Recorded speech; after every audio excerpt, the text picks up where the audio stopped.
There's no set number of questions in part 1. You'll need to speak for about 4 to 5 minutes in total, so the number of questions depends on how long your answers are. There's no limit to how long you should speak when you're answering part 1 questions. Just answer each question and give a reason for your answer where you can. No, shorter responses are fine, as part 1 questions are aimed at making you feel relaxed and getting you started. Each question generally asks one thing, so just answer that, expand a little with reasons or examples. Then, let the examiner ask the next question. It's a good idea to watch the examiner, as you'll see, when they're ready to ask another question.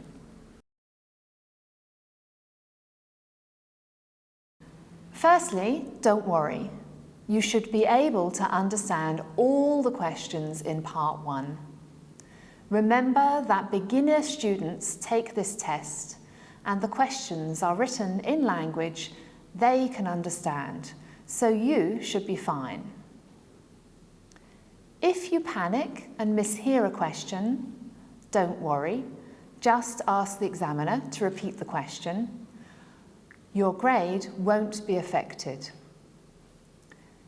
If you really don't understand it the second time, just tell the examiner and they'll go on to the next question. You should definitely practice answering sample part 1 questions with your friends as much as possible before the test. That's the best preparation. But don't try and memorize answers. There are too many possible questions, and if the examiner thinks it's a memorized answer, they'll stop you and ask you another question.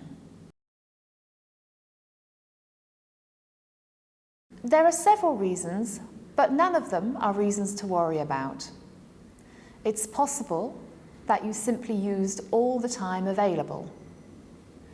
Perhaps you were starting to repeat your ideas, and the examiner thought you could produce higher language with a different kind of question. Whatever the reason, it's not a bad sign. Yes, definitely.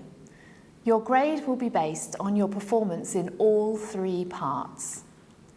You need to be careful with part 1 because the questions can be rather basic, but you still need to produce the highest level of language that you can.